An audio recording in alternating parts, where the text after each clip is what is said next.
I'm sure all of us remember that epic encounter between Royal Challengers Bangalore and Chennai Super Kings from IPL 2024, where CSK required 17 odd runs from the final over not to win but to qualify for the playoff stage, and RCB didn't let them score 17 and qualified for the playoffs.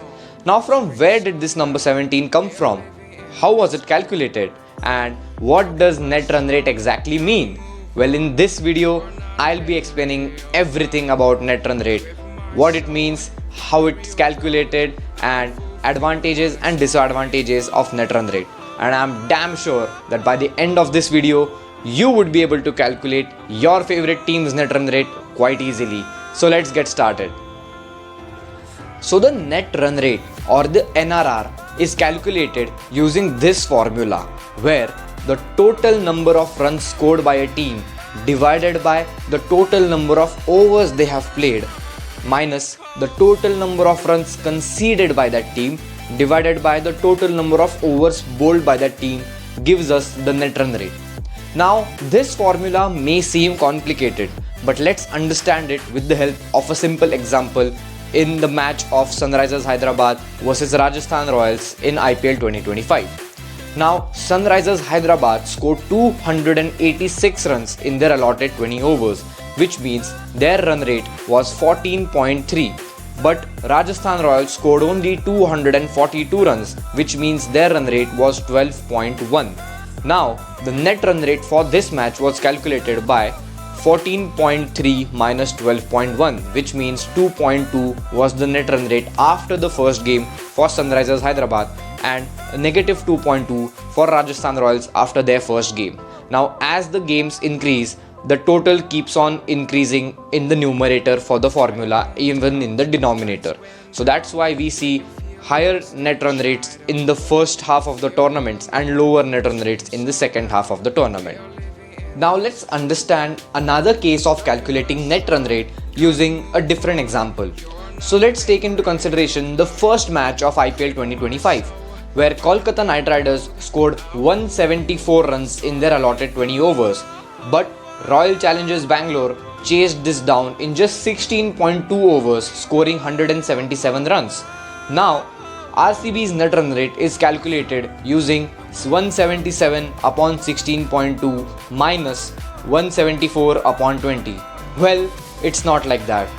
When we say 16.2, we don't actually mean 16.2, but we mean 16 overs and 2 balls out of the 6 balls from the 17th over. Hence, we use this formula as 177 divided by 16.33 minus 174 divided by 20, and hence this is how the net run rate for RCB in the first game was calculated. Now let's consider another case which is used while calculating the net run rate. For example, in the Mumbai Indians versus the Kolkata Knight Riders game, Kolkata Knight Riders were bowled out for just 116 runs in 16.2 overs, and Mumbai chased it down in just 12.5 overs. So the net run rate for this game for Mumbai Indians would be calculated as 121 divided by 12.5 minus 116 divided by 20 instead of 16.2, as if a team gets all out before their 20 overs, it is considered that they have played their entire innings, which is 20 overs. But again, 12.5 by Mumbai Indians means 12 overs and 5 balls out of 6 for the 13th. Hence, we don't divide by 12.5, we divide it by 12.833. Hence, the final formula would be 121 divided by 12.83 minus 116 divided by 20. And that's how you calculate a net run rate in the scenario where the team has been bowled out before their 20 overs are done. And now one final case where we see how the net run rate is calculated in rain affected matches. So let's take an example. Let's assume Mumbai Indians have scored 160 runs in their allotted 20 overs, and Sunrisers Hyderabad have got a decent start where they have scored 50 runs in 7 overs, and rain is affected and the revised target is 105 in 11 overs. Now Sunrisers need 55 runs in 4 overs and somehow they managed to chase it. In this case, the net run rate for Mumbai Indians would be calculated as, instead of 160 in 20, it will be calculated as 104 in 11 minus 105 conceded in 11, and that is how the net run rate would be considered, and not the 160 in the 20. But the calculation of target using DLS method would be explained in some other video. So currently the IPL table looks something like this, and if you see properly, apart from the top 3 teams, all other teams are separated by their net run rate.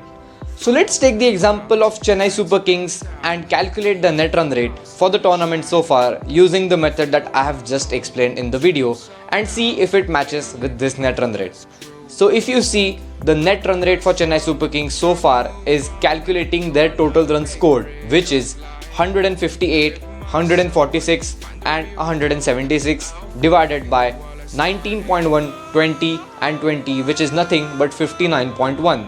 But we'll not take 59.1, we'll take 59.166 as it's one ball bowled out of the 6 for the 60th over. Coming to their runs conceded, it's 155, 196 and 182 in 60 overs. So the formula looks something like this, and upon simplifying it, we'll get minus 0.771. If you want, you can try calculating for other IPL teams as well and let me know if you get the same results. But this is how a net run rate is calculated. So let's take a look at some advantages of net run rate. Well, the major advantage is that in tournaments like IPL or the World Cup, net run rate can determine which team will go ahead, as many teams end up on same number of points because of the number of victories or the rain affected games. We have seen this a lot of times in World Cups or in IPL as well. A disadvantage, well, probably I think net run rate does not consider the number of wickets. If a team has won the match by 10 wickets or by 1 wicket, it's not changing the net run rate at all. The DLS or the Duckworth-Lewis turn method does consider the number of wickets remaining while chasing and defending a total as well.